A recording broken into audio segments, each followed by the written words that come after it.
going to go ahead and just do my little blurb here. Welcome to our 9 Unknown Confederate marker dedication and wreath placement. This entire area of what is Oakland Cemetery was born out of the war between the states. With Mount Holly filling up quickly, the city had to establish a larger place for burials, and did so in late 1862, early 1863, with Oakland. Burials began immediately. Upon federal occupation in September of 1863, the Union Army itself maintained a smallpox hospital on the grounds of Oakland, and later a Union encampment was built. With federal occupation lasting long after the war, a military cemetery was carved out of Oakland in 1868, resulting in Little Rock National next door. Now, back to 1863. The ground we stand on began receiving our dead soldiers that year. Local newspapers in 1863 reported large numbers of Confederates were dying daily in Little Rock hospitals, and a place for burial had to be established. Most of these heroes died of sickness in the hospitals from January into the summer of 1863, being transported to the capital city after the Battle of Prairie Grove on December 7, 1862.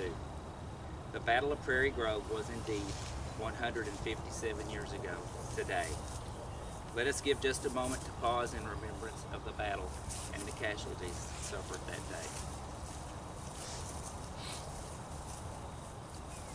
Think for just a moment. To drive from Prairie Grove to Little Rock today in a modern automobile on modern roads takes 3 hours. Imagine how long it took for these soldiers to be transported to Little Rock for care. Many wounded in battle, others ill from prolonged exposure to winter conditions, without proper food, without proper clothing, without proper shelter. So rapidly were they dying, while war was raging and the fear of occupation building, that most of the names of these soldiers were unable to be recorded.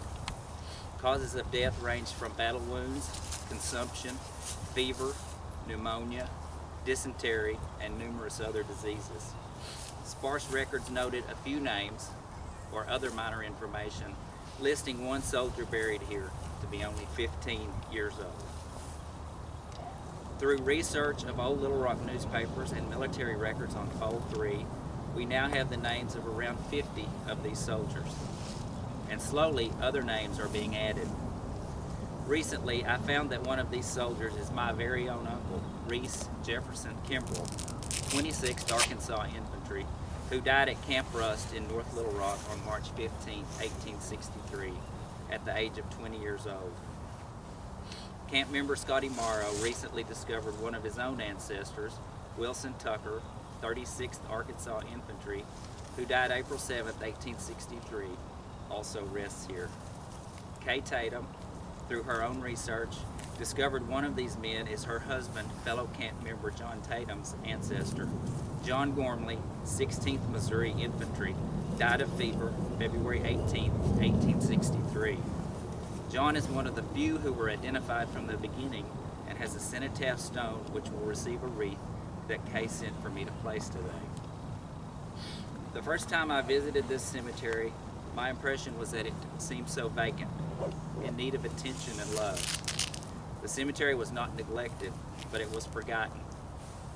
Back in the late 1890s, a ladies' organization that soon became the Memorial Chapter of the United Daughters of the Confederacy began caring for this cemetery, which at the time was badly overgrown with thickets and briars. Enlisting help from other Confederate organizations, such as the Omer Weaver Camp, United Confederate Veterans, and the Robert C. Newton Camp, Sons of Confederate Veterans, the cemetery was reclaimed. And in 1903, the Memorial Chapter UDC raised money to place a coping, described as Alabama stone, around the perimeter of the area. The stone was laid in 1904. In 1913, the ladies raised money to place the obelisk monument in memory of the 900 unknowns. The day the dedication of the monument took place, the General Robert C. Newton Camp SCV transported living Confederate soldiers from the Arkansas Confederate home to this cemetery. Those old Confederate heroes and the fathers of our camp stood where you are standing today and participated in the dedication of this monument.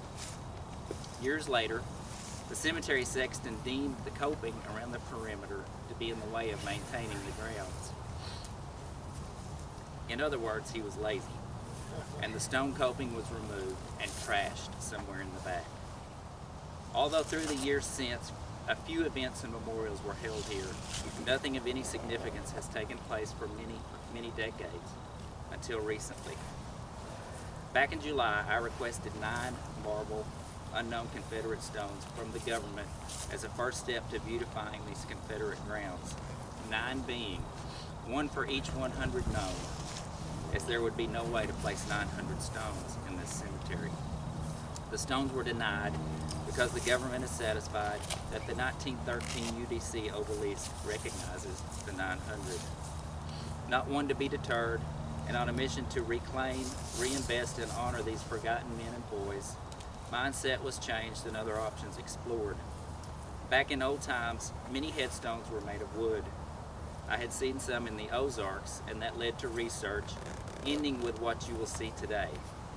Cypress wood was chosen for this project because it is insect resistant and rot resistant, and when treated, it has an even longer life expectancy. We provided exact dimensions of a Confederate military stone to a local lumber company and ordered 9 to be cut and finished.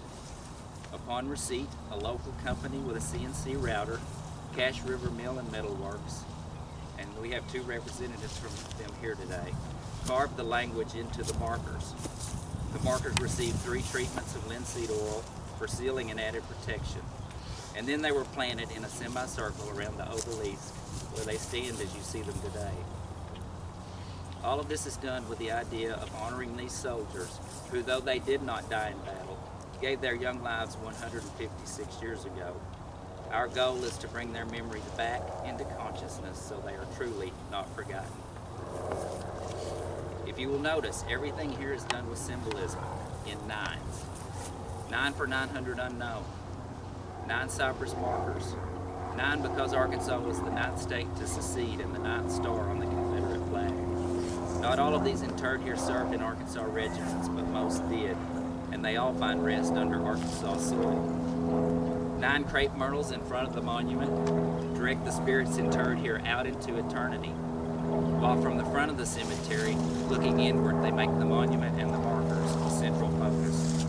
There are 9 crepe myrtles behind the obelisk, forming the back boundary of the cemetery. This very day, December 7th, is 157 years to the day of the battle that caused most of these souls to pour into Little Rock and find eternal rest here. The markers are ready and about to be unveiled, and the colors upon them are also symbolic. Black for memorialization, gray to symbolize our Confederate heritage that we love so dearly, and red for the Confederate blood that has seeped into this ground and made it sacred to us. At this time, we need 9 camp members to come up, pick a stone.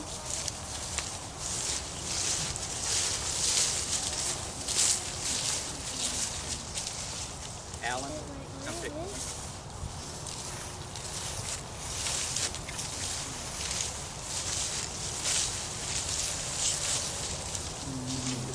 Yeah, Tom.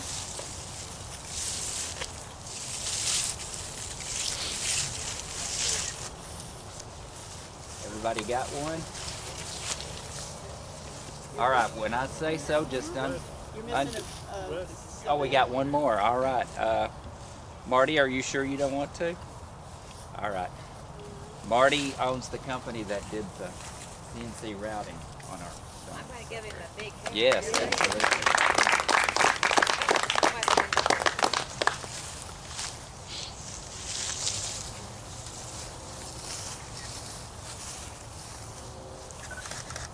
All right, I'm going to rely on other people taking pictures.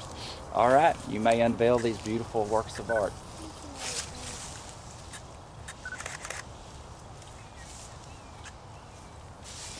Oh, gorgeous.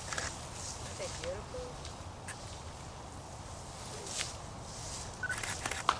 Oh.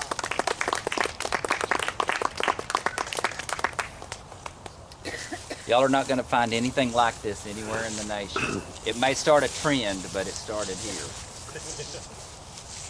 Thanks to you.